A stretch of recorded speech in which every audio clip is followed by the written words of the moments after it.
faith, spiritual values, moral issues, government, economy, education, work, responsibility. What we think about these depends on our worldview. Now, VCY America presents Worldview Radio with Brannon House. All right, welcome. Glad you're with us on this day, being March 20th, 2025. March 20th, 2025. There's an article out today over at townhall.com. Here's the title. Here's the graph showing white college-educated women have gone totally insane. Now, before I get into this, this is the headline of the author, okay? Matt Vespa, not me. But before I get myself into trouble, let me just note that does not mean the white college-educated women listening to my broadcasts. Because clearly, if they fell into this demographic, they wouldn't be listening to my program. Also, my largest demographic is women age 50 to 65. That's my largest demographic and has been for years. Now, one has to ask a couple questions here, maybe more than a couple.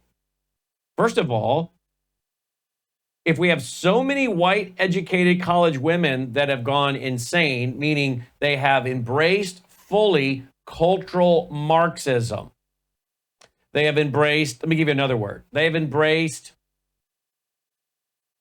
feminism, anti-family, anti-father.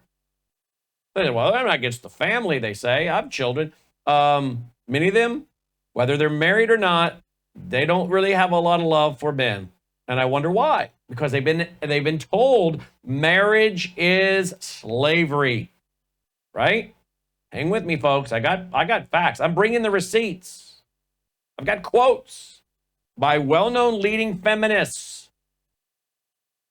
Some of them are married, but they don't treat their husbands like they really love marriage or their husband, because they've been lied to and told that they're being done wrong, that marriage is an institution that was created by white Anglo-Saxon men to enslave women and really to treat them like slaves.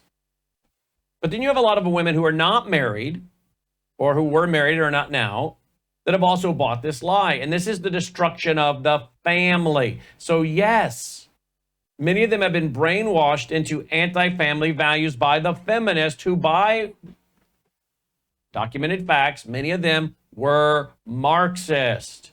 Remember that? Betty Friedan, a Marxist. She kind of wrote the manifesto on feminism, right? And Marxists don't like the family. Remember the group Black Lives Matter? They had on their website, and I have a screenshot of it because they later took it down. Their goal was the destruction of the nuclear family. What? Why would you do that? Because they know that the family, whether they know it instinctively or not, they know the family is a powerful tool for the bourgeoisie. The middle class family is a powerful institution for passing on the values of the property owners, the bourgeoisie. And we're told, by the way, that who should be on their side are the workers, the proletariat, the workers who are being enslaved by the property owners. But here's kind of an ironic thing. Many of these women who are white, college educated, would fit into the demographic of the bourgeoisie, right? And they're embracing full-on Marxism.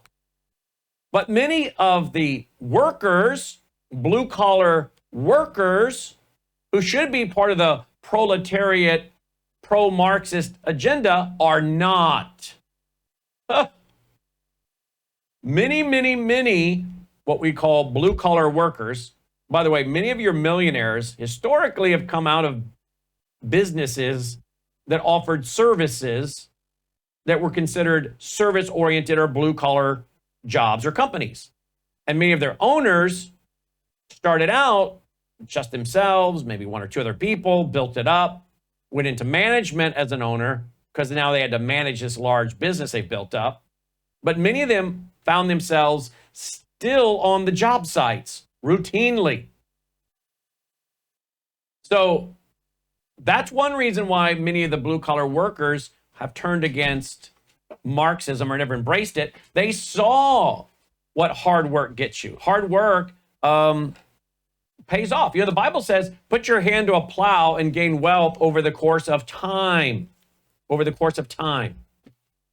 And many service-oriented workers have a real work ethic, and they see the benefits of putting their hand to the plow day in, day out, managing their money well, conserving their money, and that they do indeed get ahead. So sadly, the Marxists have not, listen to what I'm telling you, the Marxists have not been able to make a lot of headway with the workers, what they would call the proletariat. So they've actually had to go into the homes of the bourgeoisie, the middle upper class, and they've had to mentally hijack them, particularly the women, as a way to destroy the institution of family, which is the incubator for creating more families that embrace traditional Judeo-Christian values. That's the underpinning of our constitutional republic, which is what the Marxists hate. Remember Karl Marx, one of his objectives was what? Community wives. Yeah. So how ironic that the Marxists cannot get their message to penetrate with today's workers, a lot of them. Because the workers know that if I work hard, if I offer a good service, a good product, my company will grow, my business will grow. Or if I work hard for the guy that owns the business stays afloat and I keep getting paid. And not only that, I might get a raise. I get raises with inflation, hopefully. I might even get promoted in management. They see how the system is not evil. Now, there is no perfect system, and the free market system isn't perfect, but it's the best system that benefits the most people. Why is there no perfect system? Because of something the Marxists always leave out: the fallen nature of man, original sin. Because they don't believe in original sin. They believe man is simply a product of his environment.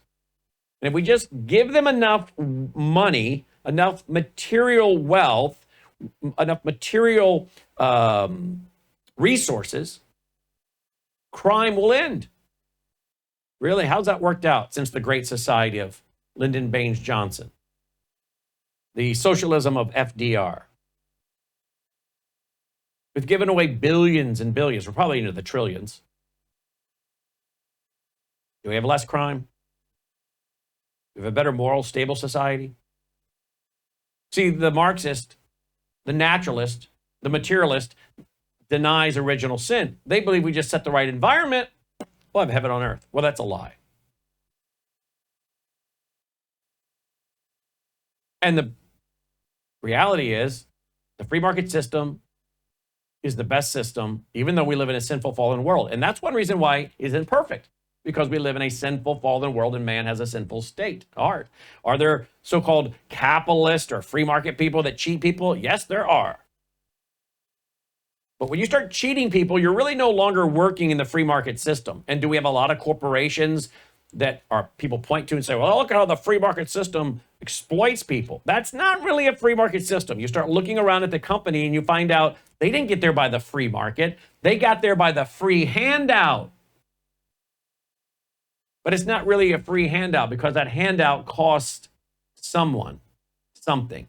It costs us, the taxpayer, goods and services that the government should be giving to us based on our taxes, which is what? Security and protection. We should be paying taxes in some form, I guess. I mean, I'd rather do it in a consumption way or sales tax way, not federal income tax. I think that's wrong. I'm not for property tax, but some kind of tax, reasonable tax, that provides for your police and police cars and all the things that go with security and protection. But what do we get? Do we get more police, better paid police, fighting crime? No. We get what? Redistribution of wealth. And when you look at the redistribution of wealth, what do we find? It's going to a lot of corporations. Think USAID, right? NGOs. A lot of what we point to, or what people point to and say, that's the free market system. That's not the free market system. That's corporate fascism. That's big government, big business merging together, raping the taxpayer, taking from one, which is not rightfully theirs, to give to these big corporations, which they don't deserve. So be careful when people point to the ills of the so-called free market system and say, you think that's fair? You think that's right? This is a good system? That's not free market. National Public Radio getting and National Public TV getting $500 million a year, that is not free market. Reuters, all these other so-called news outlets getting government money through USAID, that is not free market. That's corporate fascism. That's communitarianism. Big government, big business merging. So people, when they actually carry out a free market principle business and they protect their reputation, do a good job, work hard, they find they have more work than they can handle. I have many of my friends that are self-employed, run their companies, and I often, when I talk to them, how's business? I've got jobs booked into next year. Why? Because, in part, they have a very good reputation for quality work and honest people, being honest people, right? A good name is rather to be chosen than great riches. So the free market system is not perfect, but they will tell you that it is slavery. Well, the guys that are, and the gals, and mostly men, that are in the trades, they're the workers, many of them who are not college educated, they don't have college degrees, which is nothing wrong with that. They don't buy this lie. But the ones that are buying it are the white college educated women. I'm going to go to that poll after the break. Now, maybe one reason they buy that is because they actually went to college, where they were brainwashed, where they were told lies upon lies about our system. Isn't that where we lose most of our kids? Even in the evangelical Christian community, we've been doing worldview weekends since February of 1993. Countless parents would come to these and say, I wish you had been holding these worldview weekends when our kids were in college. Because our kids went off to college and now they are absolute liberal Marxist. They disdain the values of our family.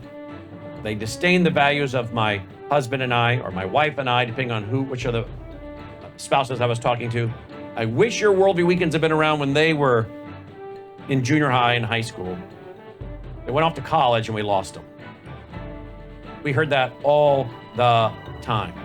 So we come back, let's get to this graph showing white college-educated women have gone totally insane. We'll be right back. We're not changing courses now. We are who we are. We're committed to the truth that we are committed to.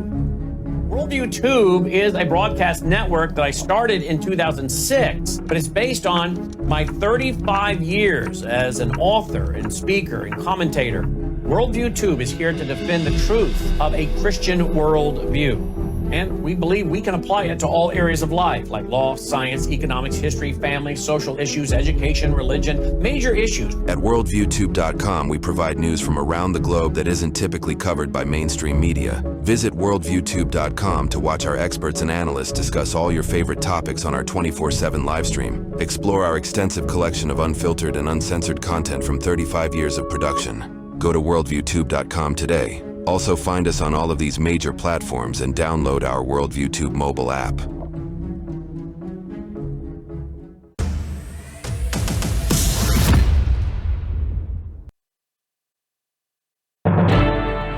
right, welcome back. Glad you're with us. Don't forget, we're coming to Milwaukee, April 15th. It's a Tuesday night, 6:30 Central to 9:30. It's free, but you do have to have a ticket so we can be sure to have enough seats. I guess between those who have registered online, those by phone, we're about 900 registered so far.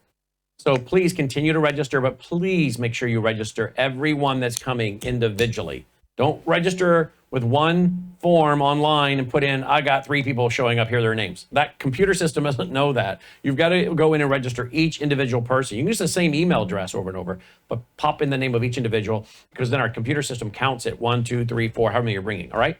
Then we're sure to put out enough chairs and be ready to go, and the speakers all want to know, how many people are attending? I want to ship some books or whatever. I'm like, I don't know, there's 200 showing up, and then there's 1,000 of you. Well, how did that happen? So we don't want that to happen. Okay, so worldviewtube.com/events, worldviewtube.com/events. Again, we got about 900 seats taken thus far. Keep spreading the word if you would, and let's fill it up. Our first Worldview Weekend rally in 7 years, and we're coming to the Wisconsin, great state of Wisconsin, which, by the way, I think you guys have an election coming up for Supreme Court April 1st, if I remember correctly. So I would urge all of you to be fully informed, do your homework on the 2 candidates, and then go do your civic duty and vote. All right? Now, worldviewtube.com/events for the tickets to the Understanding the Times Worldview Radio Rally. Now, NBC has put out this poll. White men with no degree, white men with college degree, white women no degree, white women college degree plus. Where do they stand? Listen to what even NBC News is noting in their poll.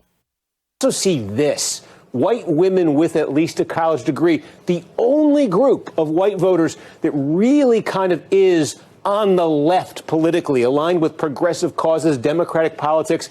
Give you an example here. It's that DEI question, right here, that we asked about in our poll. We had 2 big statements we read to voters. Basically, do you want to continue DEI programs, or do you think they should be ended? And again, look at this divide here. White men, no degree, end it. White men with a degree, end it, they say. White women, no degree, end it, they say, by double digits. And then white women with a college degree, completely different by a nearly 40-point margin, they say, to continue DEI. All right, so I want to go back to that. That's very fascinating, actually. So continuing diversity, equity, and inclusion. What's another word for DEI? Something I've been pushing on this audience for, since we did our first conference on cultural Marxism, November 1997. November 1997, our Worldview Weekend in Minneapolis at Crystal Evangelical Free Church in New Hope, Minnesota. And we did a whole session on cultural Marxism and the Frankfurt School. And I'm sure this audience probably at times over the years thought, why is he always talking cultural Marxism? And now you know. Now, cultural Marxism hides under many masking terms. Cultural Marxism, created by the Frankfurt School, came to America in 1933. Some of the most popular ones you would know would be like Herbert Marcuse, who coined the phrase, make love, not war.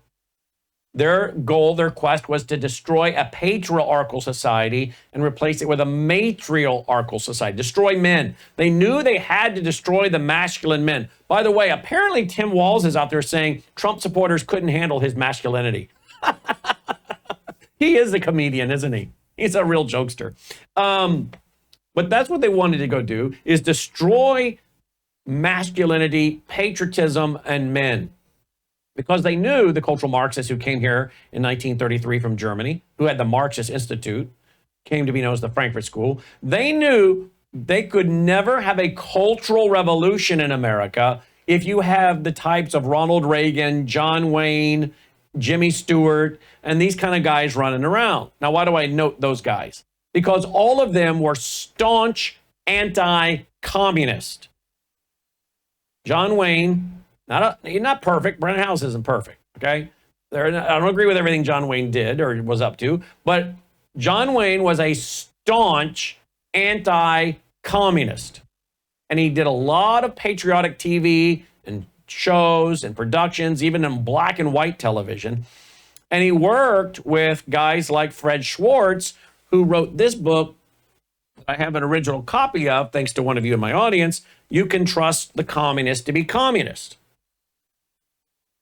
And Fred ran the Christian anti-communist campaign. Notice that, the Christian anti-communist campaign. Christianity is the very antithesis of communism or Marxism.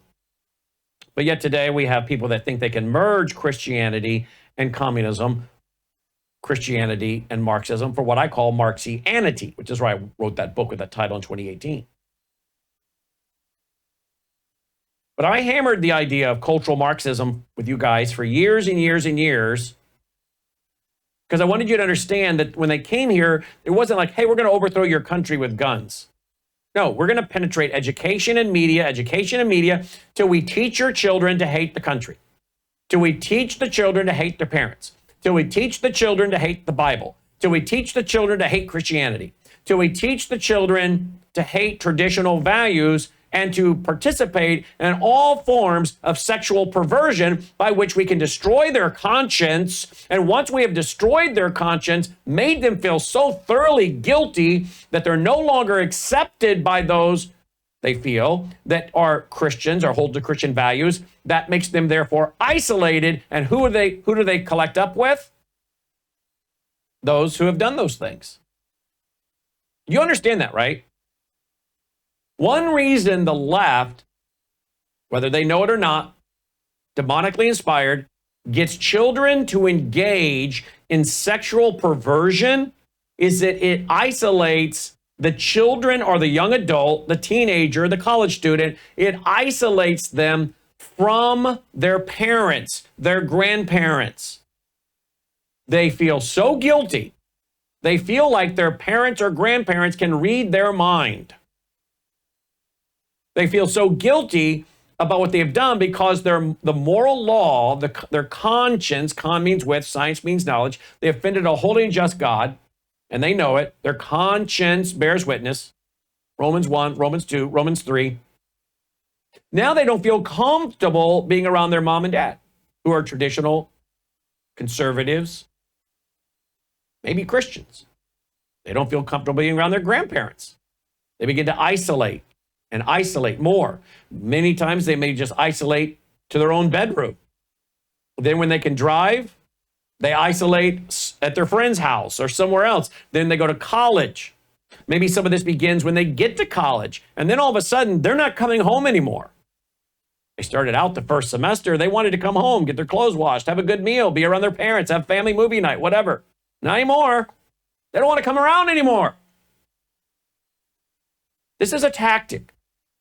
Get them to do things they feel bad about, and then that will cause them to become committed to the group who have participated in the same behavior. Did you know this went on in Nazi Germany?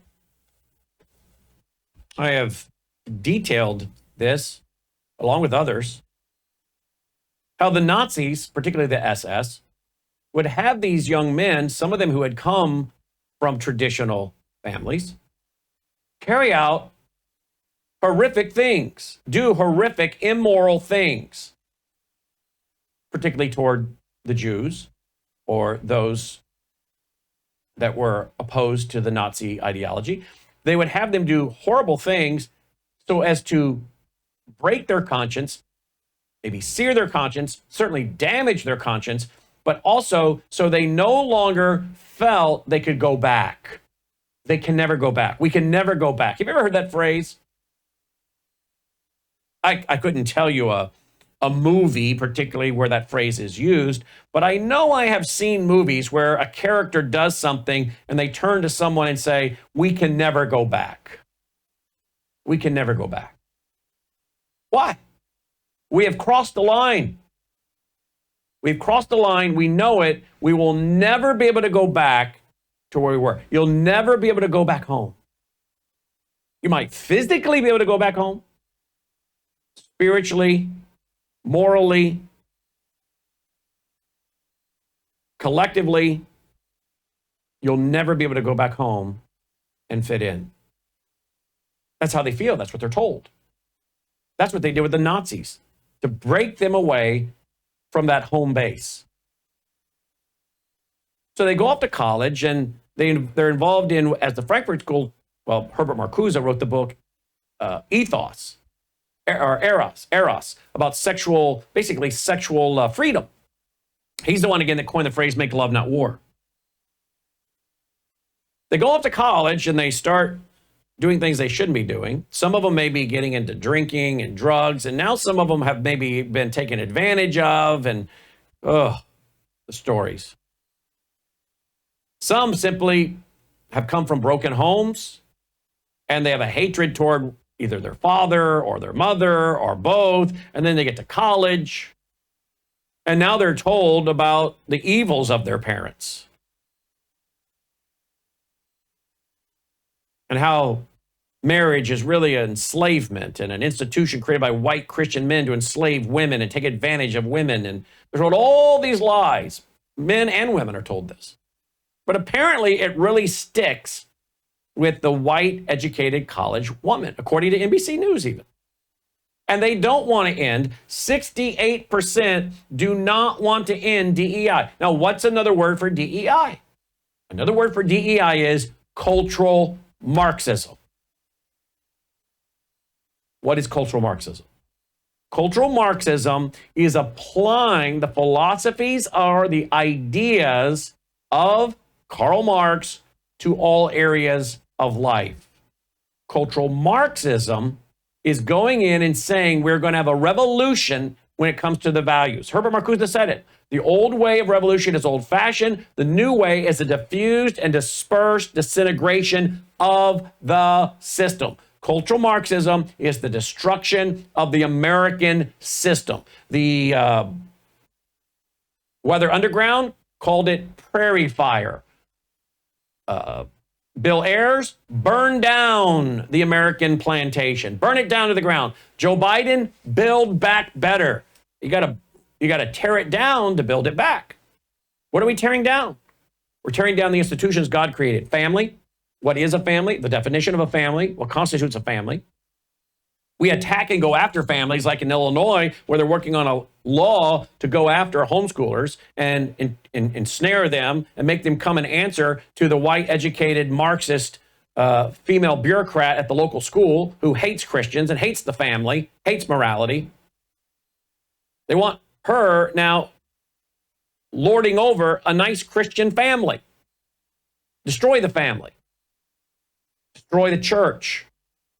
Ridicule the church, mock the church, degrade the church, mock God, make perverted jokes about God, the Bible, Christians. Make religion, biblical Christianity, traditional values to be square, nerdy. Losers follow that. Organized religion is for a group of losers. Isn't that what the former governor of Minnesota said years ago? Organized religion is a crutch for weak-minded Christians. Jesse Ventura said that. Go after the family, go after the church. These are institutions created by God that are to do what? Form our government. What was created first? Family government, right? Family government. Families created. Before you have civil government, you have to have families. What is civil government? Just a group of families coming together to defend individual liberty. You want a corrupt government? Corrupt family values that then turn on the family. We'll be right back. Hello, I'm Brandon House. Is the government tracking you? Do they have access to all your data? Well, if you go to worldviewtalk.com, you'll find out about a cell phone company that, well, does not store your data. They don't do that. This is what they're known for. They don't store your data. You have privacy. You're not being tracked. That's why a lot of folks are turning to worldviewtalk.com. You'll find their prices are very competitive. All the details are there at worldviewtalk.com. Again, worldviewtalk.com. Oh, while you're there, not only do they have cell phones that aren't tracking you, you can find out about how to get a satellite phone. Should the whole system go down and you want to communicate with a family member or a loved one, you might want to have a satellite phone. Or how about their solar generators? They have great solar generators. Check them all out right now. Worldviewtalk.com. Worldviewtalk.com.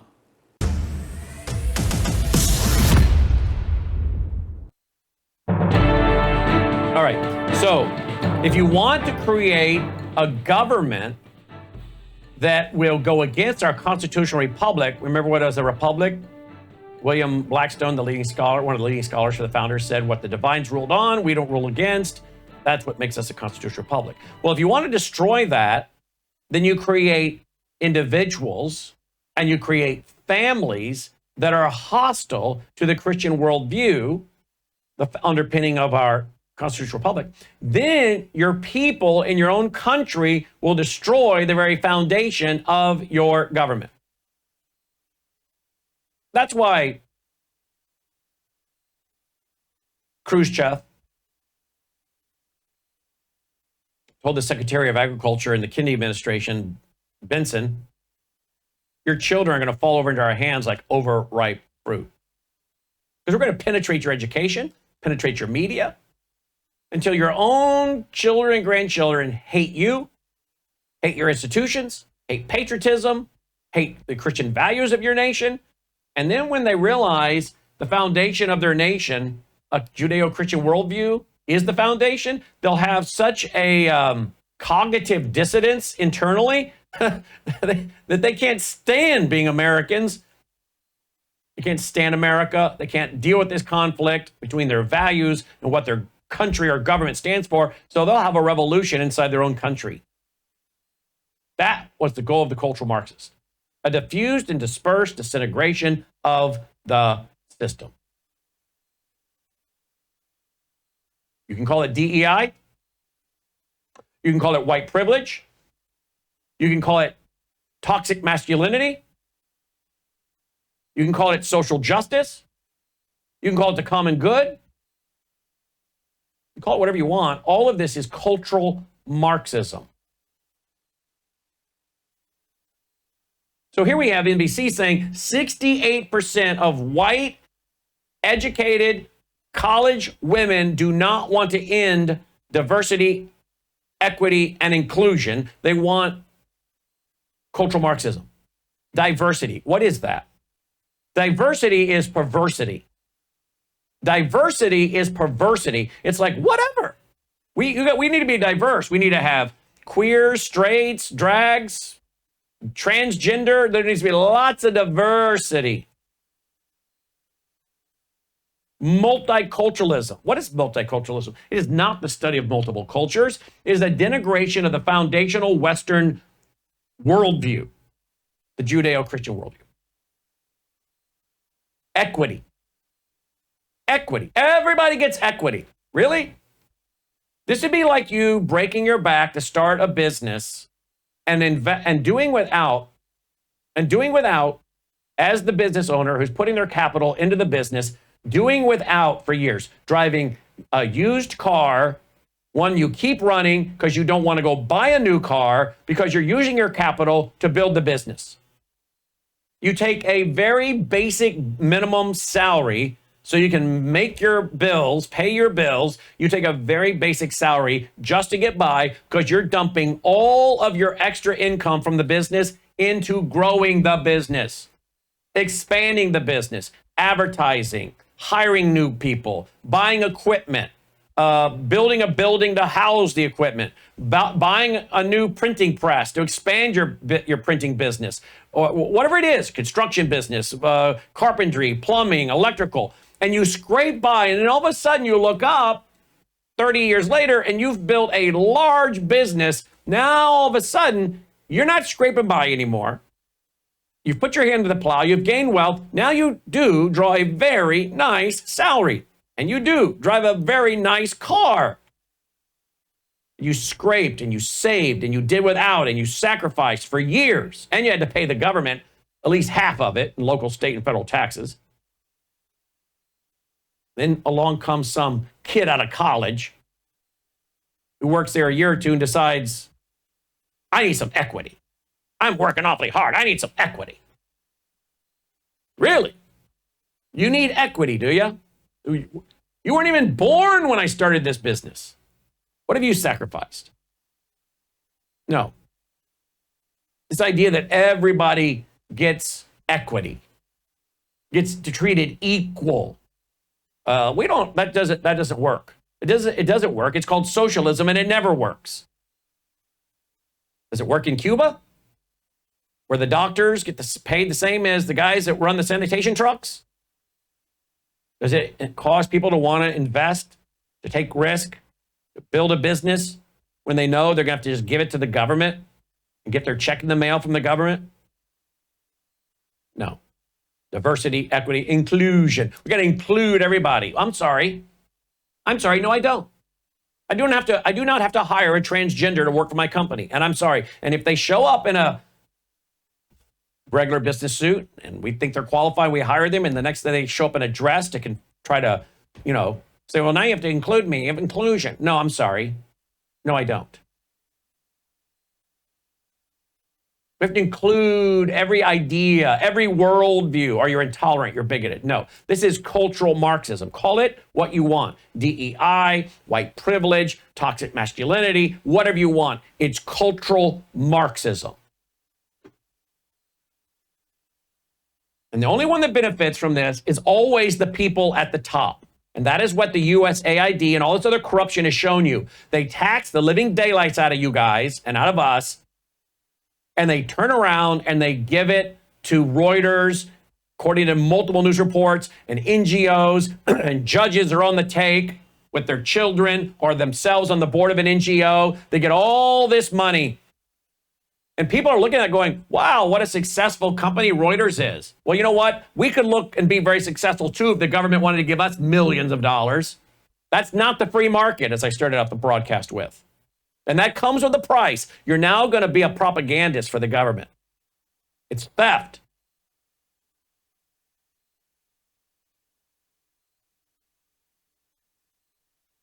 This is exactly what Yuri Bezmenov, who warned us in his 1984 interview with G. Edward Griffin, they would do, the communists. Demoralize, take away your morality, demoralize, destabilize, chaos, and then the new norm. The government rushes in to establish peace, order, law, protection, the new norm, a powerful socialist state. And white women, largely according to these polls by NBC, love it, and they want it. Now, how did we get here? Well, there's a few ways we got here. Let me see if I can bring up one of my PowerPoint presentations from years gone by. By the way, a lot of this I'm telling you is in my book, Grave Influence, that I wrote in 2008, came out in 2009, and you don't need to buy it. Now, if you want to buy it, it's $2. It's a hardcover book for $2. I'll bring a bunch to Milwaukee. I'll bring a bunch of Marxianity and Grave Influence, and you guys can have them for $2 a piece. I said, look, I'm happy to reprint these if we sell them for cost. So you can go to worldviewstore.com, worldviewstore.com, and you can get a copy of, well, I was going to show it to you, but I just dropped it. And if you are half the yellow lab you think you are, you would retrieve that book and bring it to me, Dolly. But anyway, I was going to hold it up, but I dropped it. The book, Grave Influence, $2. Worldviewstore.com. I don't need a retriever. I have Logan. Thank you, Logan. Dolly, will you watch what he does and learn to do this, please? If you belong to the vault, thank you, Logan. If you belong to the vault, you dress so casual today, Logan. If you belong to the vault, you can get the book for free. It's already a PDF at worldviewtube.com/vault. Worldviewtube.com/vault. Don't look at me. Dolly's laying there looking at me. Yeah, you should have done that. Worldviewtube.com/vault. It's there for free. It's there for free. So I'd like to have my kids understand this. I want to understand this more so I can do what he's doing right off the top of his head like that. Well, go read my book, Grave Influence. You can get it for $2. I'm not making any money on that. You can get it for free inside the vault. Worldviewtube.com/vault. But Betty Friedan was a feminist. And let me tell you what I wrote. Feminism is not about equal rights for women, but about the feminization of the American male, an ideology that is anti-family, anti-father, and virtually guaranteed to bring about the wholesale destruction of the family. Now, I got to hurry along because I do want to open the phone lines. So let me just kind of go to a couple quotes here. Betty Friedan was also co-founder of the National Organization of Women, one of America's, of course, most radical feminist organizations. She wrote the book Feminine Mystique, which was basically the manifesto for feminism, released in 1963. And of course, it really helped to lead to the 1970s radical feminist agenda, Marxist, socialist, anti-family, anti-father, lesbian agenda. Lesbians, many of them are Marxist feminists. They'll tell you that. Benjamin Whitker wrote a book about, it's like 7 books that messed up the world or something. He wrote, before she published The Feminine Mystique, Friedan had spent years in Marxist-inspired agitation on behalf of mistreated lower-class workers, and the abstractness of her analysis is fundamentally Marxist. She had been a Marxist since her college days at Smith in the late 1930s and early 40s. In the years after, she belonged to, worked for, and wrote positively about a string of leftist organizations and publications like the Popular Front, Federated Press, UE News, Congress of American Women, Jewish Life, that had significant communist membership or Soviet sympathies. Knowing that the call to the revolution and the feminist mystique would be damaged if it were associated with the call to revolution in the Communist Manifesto, she hid her radical past. Yeah, a lot of these women have pushed feminism because they don't want to call it what it is, in part, Marxism. Okay? The feminist agenda is simple. Friedan and her friends do not want women to find fulfillment in being wives and mothers. Here's what Phyllis Schlafly, my friend Phyllis, wrote years ago.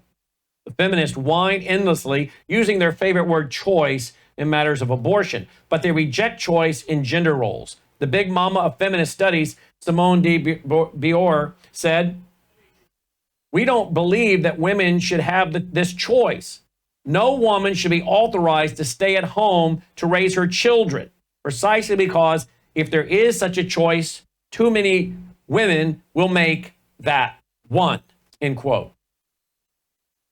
And studies have shown that some women, after they get married and have children, they decide, you know what, I'm not interested in being a feminist after all. I want to be a mother. These were the ones that weren't so indoctrinated. They clearly had enough influence with good people around them, family around them, that they weren't taking to the indoctrination, maybe a little bit. And after they pursued their career and got a job, they're like, you know what? I want to just have children. Then they have children like, I'll probably go back to work after the child's born. Child's born, they hold the child, they're like, are you kidding? I'm not going to do that. I love being a mother. I want to be at home. They can't have that choice. Too many women will make that choice. So the feminists have carried on a long-running campaign to make husbands and fathers unnecessary and irrelevant. Most divorces are instituted by or initiated by women. More women than men request, listen to this, more women than men request same-sex marriage license in Massachusetts, so that with 2 affirmative action jobs plus in vitro fertilization, they can create a so-called family without husbands or fathers. This is Phyllis Schlafly still writing. But I'm going to open up the phone lines. White, educated, college-educated women are for Marxism. 1-800-347-9829. Hello, I'm Brandon House. I want to thank you for all your support at www.foundation.com that helps make possible pushing out 24/7 content for free. Without your support, we'd have to put it all behind a paywall. But thanks to you and your support through our foundation, we're able to push it out for free as a broadcast service and broadcast ministry of WVW Foundation. Please consider going there and setting up an automatic monthly contribution, or go there and make an occasional contribution.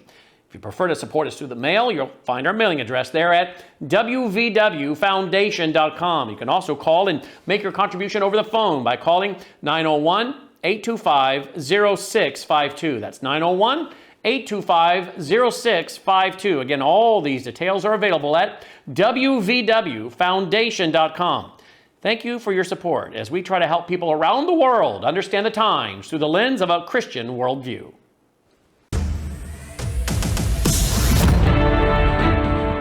All right, welcome back. 1-800-347-9829. 1-800-347-9829. Your thoughts, your comments, your questions. We would love to hear from you. Let's see, I got to cancel this. For some reason, I can't get into my call screener. What's going on today? 1-800-347-9829. Oh, I'm in Logan's email. Let's see here. Go to Brandon's email. All right, there we go. 1-800-347-9829. 1-800-347-9829. Your thoughts, your comments, your questions today. 1-800-347-9829. Okay, I'm going to go right to the phone calls, but I want to give you one quick quote by Hillary Clinton. Here she said, articulating vintage feminism in the 1974 Harvard Educational Review, Hillary Clinton wrote disparaging about wives who are in a, quote, dependency relationship, end quote, which she said is akin to slavery and the Indian reservation system, end quote. In fact, Ruth Bader Ginsburg said in her 1977 book on sex bias in the U.S., she wrote in that, quote, all legislation based on the breadwinning husband, dependent homemaking wife pattern, end quote, must be eliminated, end quote, to reflect the equality principle. Wow. Because, quote, a scheme built upon the breadwinning husband and dependent homemaking wife concept inevitably treats the women's efforts or aspirations in the economic sector as less important than the man's, end quote. And the feminists tell you this over and over again. And many learn to hate their husbands, to hate marriage, to look at it begrudgingly. Some women don't learn this actually until later in life. They start hanging out with liberal friends, going on vacation with liberal friends. One thing my wife and I have never done, will never do, is take the man has a vacation with his friends. I don't have anyone I want to go on vacation with other than my wife and kids. I don't care if they said, we're going to go to the wealthiest, biggest, most outlandish 5-star, 10-star, 30-star resort. I'm sorry, if my wife and kids aren't going, or at least my wife, I'm not going. And there's no way I'm letting my gorgeous wife go out of town with women, because I know that a lot of these women don't have good marriages. And I don't want them influencing my wife. I'm sorry. I have been very strict about who I let my wife hang out with in my 34 years of marriage. Because I don't want the bad influences. Because there's too many of them out there. And some of these women start out great in marriage life, and then they pick the wrong friends, and their marriage goes right downhill. Let's go to the phone lines. Rick, line 1. Rick, thank you for calling in today, Rick. Hey, hi, Brent. I listen to you almost every day. I like what you're talking about. My mom was a stay-at-home mom, and it was just wonderful growing up that way. You know, breakfast, supper, lunch she made, and it was great. Nowadays, you just don't see that. She was a slave, Rick. She was a slave. Yeah. You liked it, but she probably hated it, right, Rick? No, my mom loved it. She loved to be a stay-at-home mom. She didn't drive till she was 16. When I turned 16, I got my license. She got a car. I got a car. And she finally went to work when I was 16. And it was just having her home all the time, making those dinners, homemade dinners. It was just awesome. It was not all the technology. It was awesome. I loved that. It was a great way to grow up. Well, I want to tell you, I agree with you totally. Is your mother still alive? No, she passed away about 5 years ago. Sweet, wonderful woman. Did you ever did you tell her how much you appreciated her being there, making the meals, and being a mom, a full-time mom? I did. I had a great relationship with her. How did she respond to that, Rick? I love her. I just, what a wonderful mom she was. Thank you for bringing up this topic. Let me ask you, Rick. You're totally right. How did she respond to that, Rick? How do I respond to What? How did home all she the time? respond? No. How did she respond when you told her how much you appreciated? She loved it. She died 5 years ago. I'm 63, so she died when I was like 58, and it was like I was Ricky to her, even at 58. Just a loving, wonderful mom, and just into the kids and everything. The greatest mom ever. Well, of course, I'm going to say that. Of course. But I really believe she was. Yeah. Well, good, Rick. I'm glad you called in. Thank you, Rick. Derek, line 2 in Iowa. How you doing, Derek? Hey, Brandon, it's been a long time. Glad you called in. No problem. I got a couple of things for you. Okay. One of them is entirely, I came across a book by Nancy Pearcey called The Toxic War of Masculinity. Yes.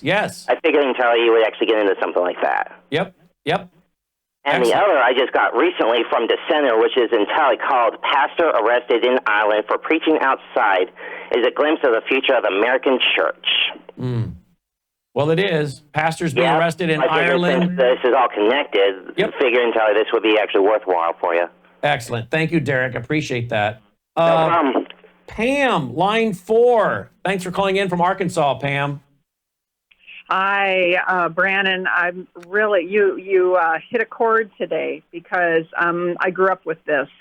I came from a regular household. My mom was a stay-at-home mom. I loved it, and really that was my role model. But the culture was pushing differently. So I graduated in '76 in a little small town high school. I had this college English teacher who kind of influenced me to have a book study on and make a report on Betty Friedan, and so I did. And being a young person that didn't have a whole lot of sense, it sounded good.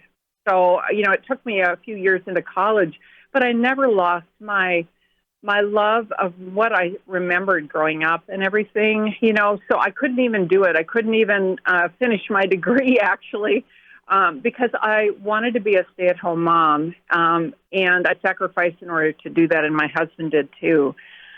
So, and you don't regret it, do you? Mm-hmm.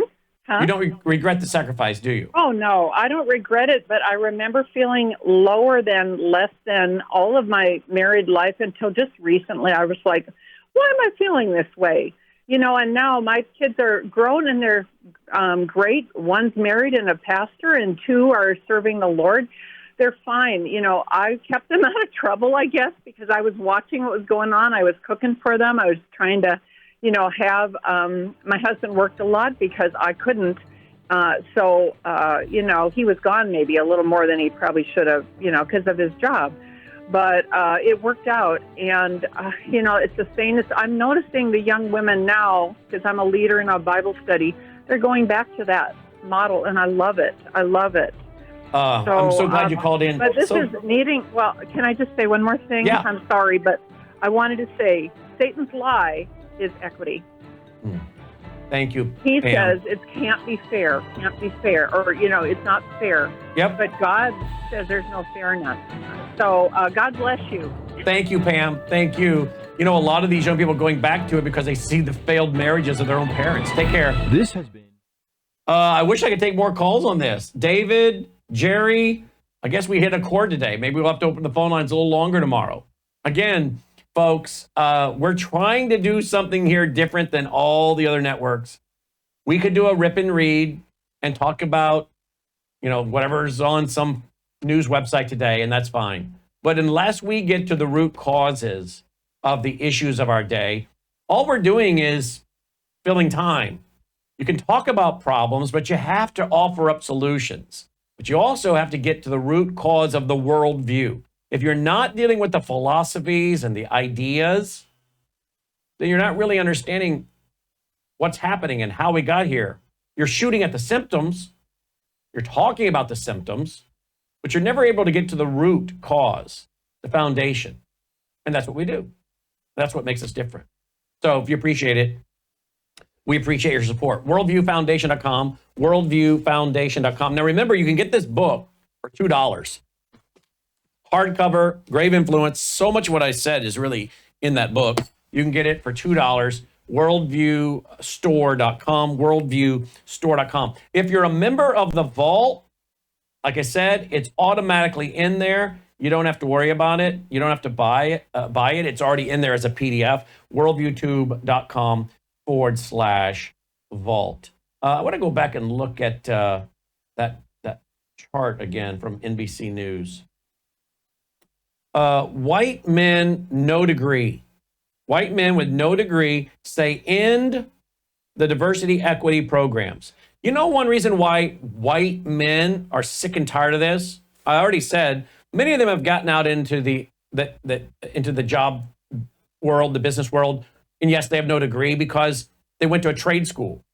And I don't know why we go around. Can I just tell you what? This just came to my mind. Why do we classify people? I should write this down. Why do we classify guys that have years of experience in plumbing and electrical as no degree? Have you ever thought about that? I need to write that down, do a show on that tomorrow. Do you know how many, quote, degrees I would have? If you really looked at things logically, you would say this guy has multiple degrees based on his 35 years of work and learning and writing and studying. That's why, by the way, some institutions, they do give out honorary doctorates because the individual has actually accomplished far more than they would if they'd gone to school and got a PhD. But why do we say that a white man who maybe went to trade school has no degree? Why do we say that? You know why? Because it propagates the lie that they're not very educated. It propagates the lie that they're not part of the elite. It propagates the lie they're not part of the club, that they didn't go to school. You need to go to school. You got to get a college degree. Really? Do you? How's that working out for all those college degree students right now? A lot of them. Have you heard that a lot of the new multimillionaires now are guys that have sold their HVAC business, their plumbing business? Yeah. Major corporations are coming in and buying up the HVAC and plumbing businesses. You go read articles on it. You'll find them.